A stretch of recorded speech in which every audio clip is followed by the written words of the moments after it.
Chuck, we're going to talk about your favorite thing today. It's leadership, baby. We're going to talk about stripping that C. No, but leadership has been the hot topic the last few days, ever since, I think it was on Tuesday after the loss to the Islanders. Rick Tocchet had some quotes about the Flyers locker room. There's a bunch of them, but the one I want to focus on is sometimes they're all buddies and they're scared to say something. I find that a little bit with this team. The teams I've played on are coached. The leadership get on each other in a good way. That's probably the next level for this team. Now, we can debate whether it was a good way or not in Vancouver, as was highly publicized last year. But the thing that people have been pointing to this quote is, man, this was kind of an issue, at least thought to be an issue, with Flyers teams in the late Giroux Voracek era, where, yeah, it's a tight-knit locker room. Everyone's cool. That's great. Happy to hear it. But sometimes it doesn't have to be buddy-buddy. Sometimes you have to be real with your teammates. Do you think this is an indictment of not only Sean Couturier's captaincy, but the old core with TK, Sanheim, the guys who have been in those locker rooms and are now the vets, guys wearing letters in this one? Is it an indictment? No, I'm not going to go so far as to say it's an indictment, but it's something that they probably need to be a bit better at. Like, you look at these guys, and really, with the exception of Couturier, Couturier has been a team leader for a while. That's why he has the C. But you look at Konecny and Sanheim, they're kind of new to this. Like, they're not new to the team, but they're new to leadership. Like, they are not guys who have been leaders for their entire career. They're stepping into new roles. And, Sanheim isn't necessarily the type to go point fingers at anybody or to call people out. That's just really not his personality. Konecny can be, like, he has that ability, but what's hard for Konecny is he makes a lot of mistakes too.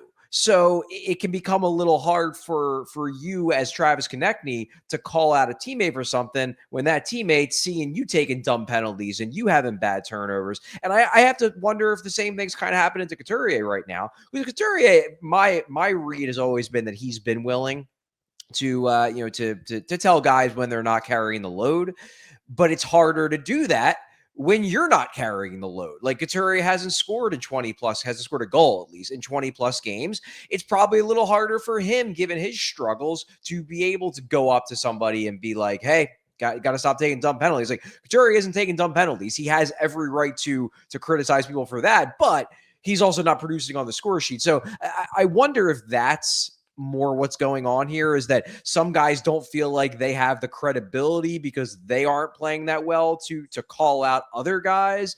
And then you have the young guys who really aren't ready to step up and be the, hey, you're not pulling your fair share. You got to get your crap together, Yeah, I fully understand that, and it makes sense. Petey and I talked about that after the Mammoth game last Wednesday, and that makes sense.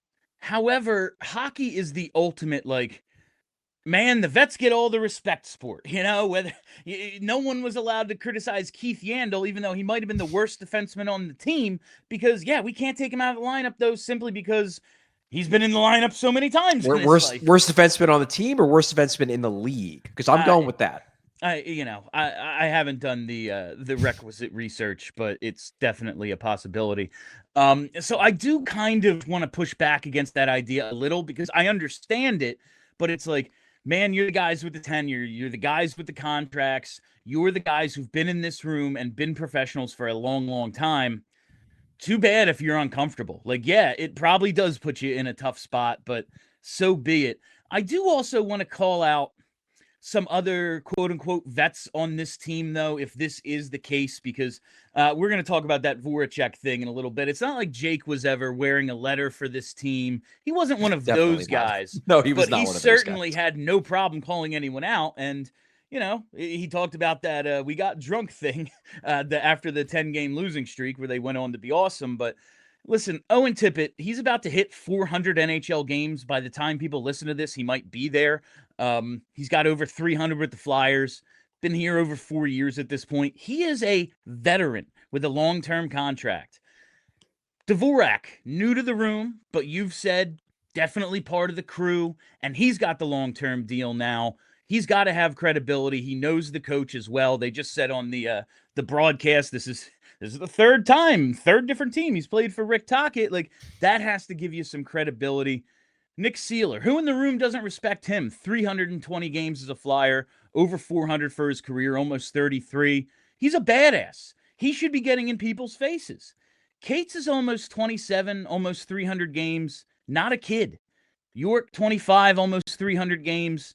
Like, front office gave him some stability with that contract. He's a guy who could step up. We did hear Jamie Drysdale was one of the dudes who was vocal, I believe, in Colorado, and Tocchet was like, hey, that was cool to see. The guys who don't normally talking.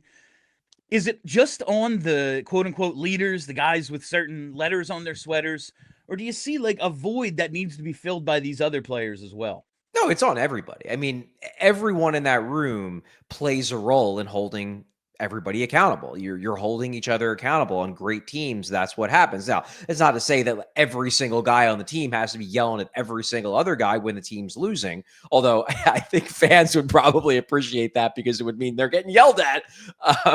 But no, I think that, yeah, like a Nick Seeler can, and I've seen Nick Seeler, step up in that way. Cam York can, absolutely. Owen Tippett is probably not really his personality, but he could probably do more. Noah Cates certainly can. He's stepped up into more of a leadership role over these last couple of years, so they can, and that to me is why I guess like I don't find this to be that big of a deal, because it's not like Tocchet didn't say, and look, this is all coming from Rick Tocchet.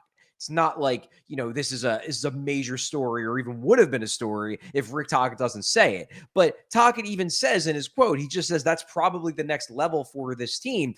It's not saying that they can't do it. It's not saying that they haven't done it in the past. It's saying that, hey, they need to be better at it. They need to do it more.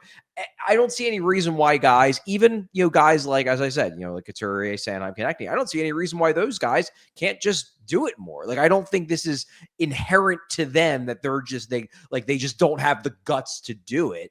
I think there are reasons probably why they're not going heavy on the individual accountability in the room thing right now. Some guys are struggling. Some guys would feel like a hypocrite right now if they go heavy on that role.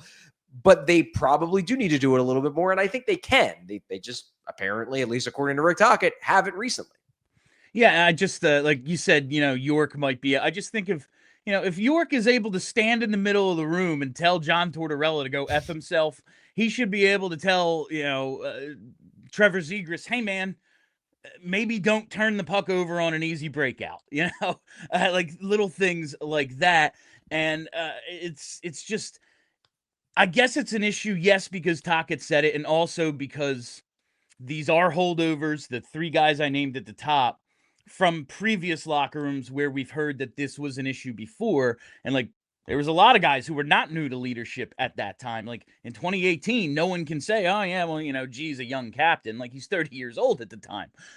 So I do think there are valid reasons to be critical of this leadership group right now. But I also, on the other hand, will say, I've made the point, maybe this is part of the reason they're doing the rebuild this way is, hey, you see how they've given up the first goal in 65% of the games, how when they do score first, they're 10-8, like straight win-loss, they're 10-8 when they score first, giving up leads, whatever it is, like they did against Utah.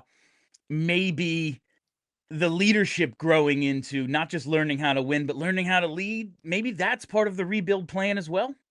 Maybe, and I think it's, maybe not for everybody, but, particularly for Sean Couturier, like I'm not expecting Sean Couturier to be, he might be on the next great Flyers team, but he's certainly not going to be playing a major role on the next great Flyers team. And the only reason why he'd be on the next great Flyers team is because they can't get out from under his contract. That I'm expecting the next great Flyers team to have a different leadership core than the leadership core that is running the show now. Even if some of those guys, if Sanheim and Konecny are still here, like this is just as much about developing the young guys to be leaders as it is like trying to get Sean Couturier to go and yell at somebody. Like I think that's probably the more important thing here. Also, and again, like I'm not a person who is super.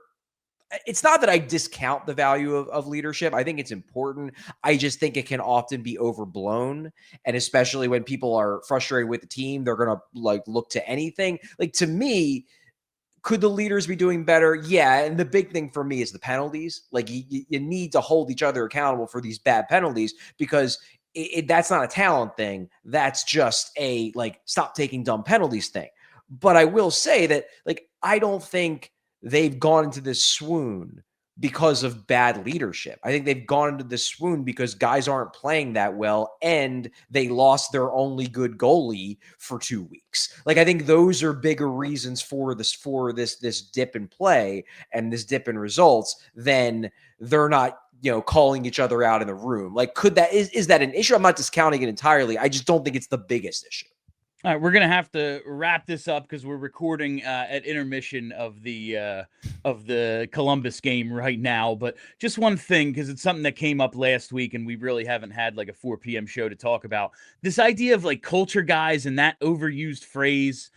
Petey and I talked about this. Like, who are always thought of? Who's a culture guy? Nathan McKinnon. Who's a culture guy? Sidney Crosby. Because one, they're like some of the best players ever, and two, dudes are afraid to screw up. Like you ain't getting back out on the ice, not because of the coach, because he's gonna be like, I ain't playing with him. He keeps effing up. Like, do they maybe just need a little bit of that? Maybe this locker room could use a shakeup. Obviously, they just need more good players. Yeah. But could you see merit in a possible locker room shakeup? And I'm not even gonna propose my Coots for JT Miller thing because that's mostly a joke. But that's insane. It is insane, but this is the insane organization. Do you think this locker room needs a shakeup, or you're just like, yeah, it's not as big of a deal as we're making it? I mean, I don't think it's as big of a deal as we're making it. Does it need a shakeup? I mean, it needs something. Like it needs better players. So, like, I think it needs a shakeup because they need to get more talented. And if you go out there and get players that make you more talented by pulling off good trades, it's going to inherently get shaken up because you have to give to get. So I guess my answer is, yeah, they should do a shakeup because they need to get better if they want to make the playoffs and keep this rebuild going. And if you do that, then it's going to be naturally shook up as a result. In lieu of that, since trades are hard and there's basically 2 trade deadlines this year and you need to make the team better, maybe they just need to get drunk, because I did find this quote from Jake Voracek when asked what happened after the 10-game losing streak, and then they eventually went on to win 26 of 34 after that. He says, "We got drunk. That helped. We sat down together, talked about some stuff we wanted to do better. We had some heart-to-hearts, and it worked out, so it was good." Do they just need to get drunk, Charlie? Well, I don't know for sure, but my understanding is that the rookie party that teams hold every year for the Flyers was in Vegas. So my guess is they might have gotten a little drunk in Vegas, which like good for them if they did. And I know they did have another big internal meeting after that Utah loss. Now I don't think there was drinking involved in that meeting, but that was kind of a come to Jesus thing, and it did seem to have a positive effect in the Avalanche game. Unfortunately, it just doesn't seem to have carried over past the Avalanche game. All right, well, it appears the third period just got underway, so that'll do it for the shootout. We are in the Xfinity Mobile Studio. Make sure you check out pre- and post-game all week, and on Sunday, we'll be at the Flyers Charities Carnival, so come on out and dunk me, baby. All right, that is that. I am Bill Matz. That's Charlie O'Connor. Be excellent to each other.